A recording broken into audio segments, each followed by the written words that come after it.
So panibagong araw, panibagong video na naman tayo. So mayroong pinadala dito sa shop, no? Isang Epson L3110, no print out daw mga kaibigan. So testingin natin. Naka-turn on na yan. Try natin mag-photocopy ng document dito.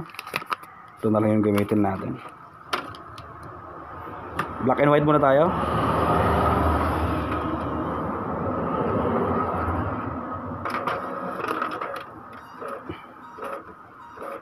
May ink naman.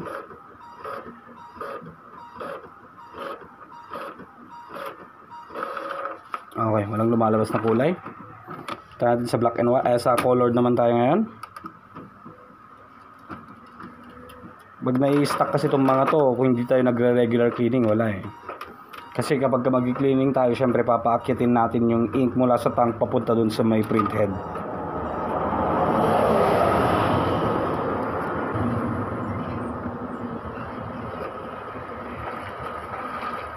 Okay. Wala pa rin talaga, blanco pa rin mga kaibigan. Dalawa lang to, either na empty dun sa may ink purge. Pwede rin namang barado na yung printhead nito. So wala, blanco talaga. Buksan natin.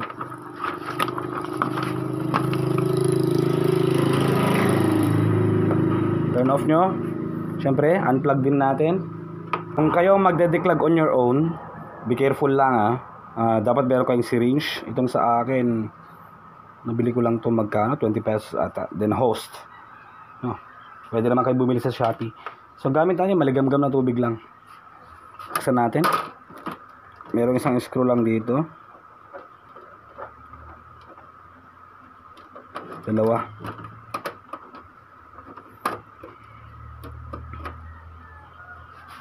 Isa pa.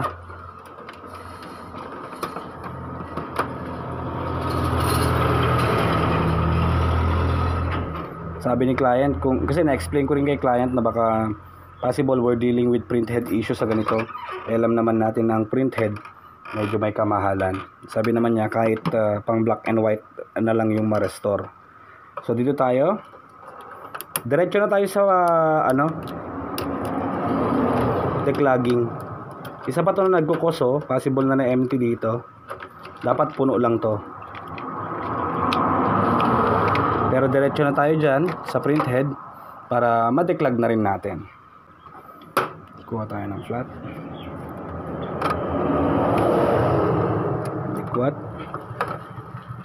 Liquat din. Angat lang natin. Tanggalin natin yung tatlong screws.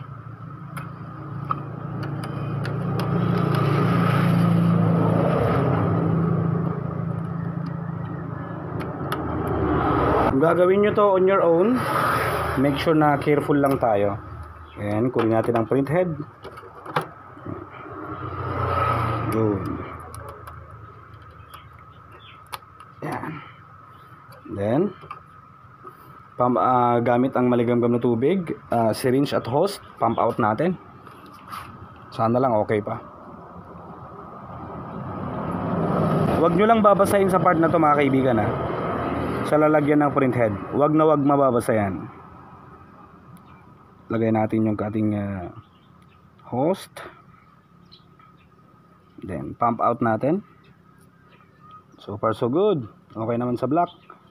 Medyo nagbara lang ng konti Uy, tanggal pa. So far okay din ang yellow niya. Okay ang buga. Maligamgam na tubig lang yung gamit natin. Ayan.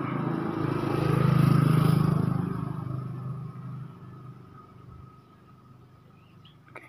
Banatan pa natin si magenta at si cyan. So na-declog na natin. Tanggalin muna natin to. Gagamitin pa natin to pag pump out naman sa ink purge na empty. Dito naman tayo. Ito, pump out natin dapat mapuno din.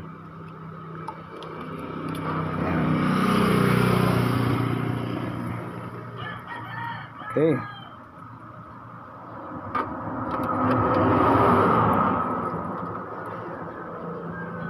Tapon ko na to. Nilagay ko na dito sa Cobra. Cobra baka naman. Yan. Sa ibang kulay din tayo. Dapat pump out natin to. Dapat mapuno siya.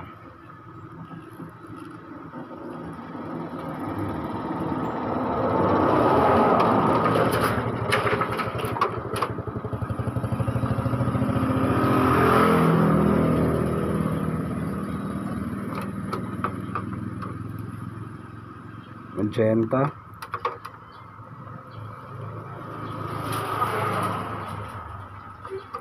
Ganito kasi mangyayari kapag di tayo regular na nagki-cleaning eh. DVD. And lastly, cyan.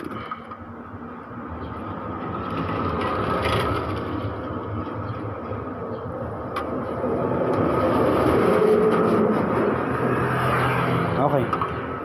Matter of testing na tayo. Balik natin yung printhead.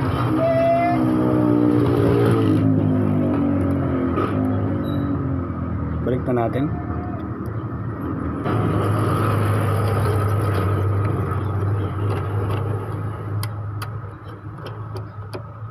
Screws.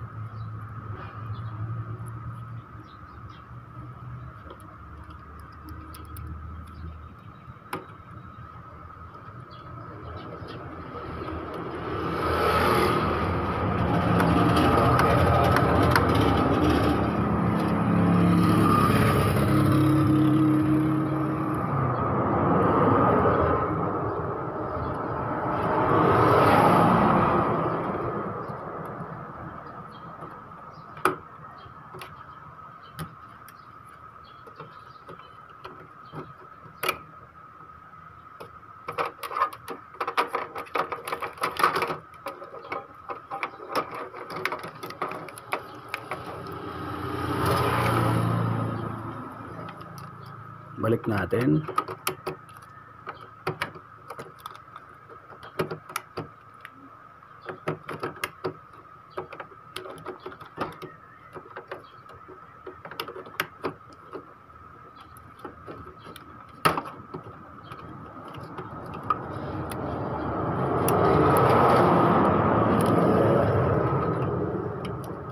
Okay.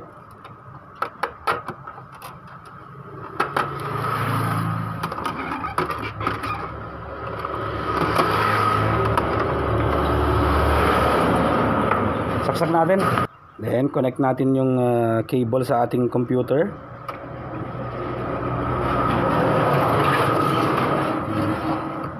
Subukan nating mga kaibigan,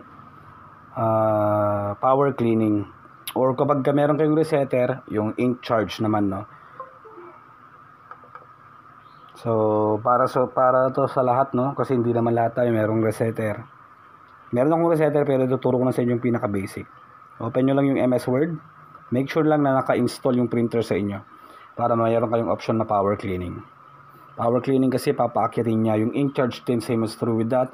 Papaakyatin niya yung ink mula sa tank since nag-declog tayo, walang laman yung printhead ngayon. Papaakyatin niya yung ink papunta dun sa printhead. Kakargahan niya kumbaga. So ito yung pinaka common.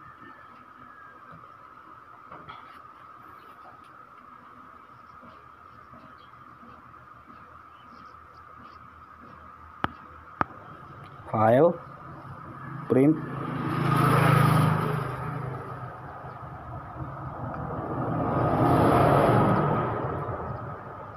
hanapin lang natin yung ating printer. Syempre yung sa atin Epson L3110 yan.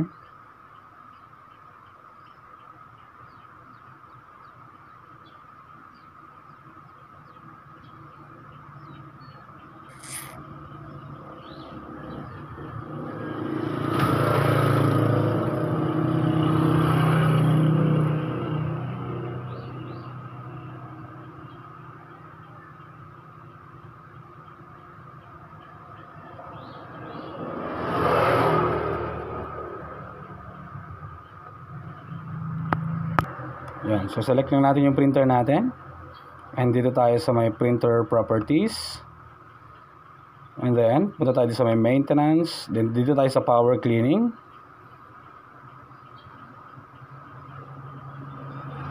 Next. Check. Next. Start. Hintayin lang natin na matapos.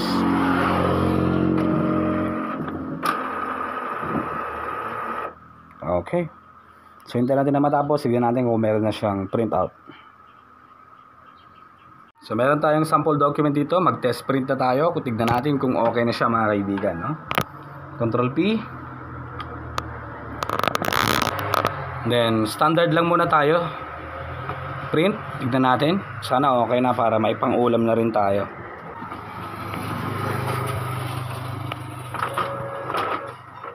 Yun. Suspense sana. Yun. Meron na rin lumabas na kulay mga kaibigan. Alright. So, blue, black, okay. Yellow, okay. Red, okay din.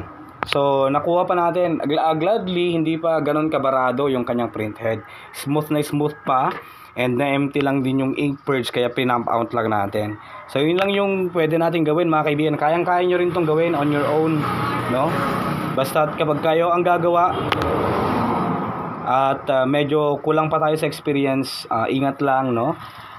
Kasi very risky din yan in terms of printhead. Alam naman natin ang printhead ang pinakagintong pyesa ng mga printers.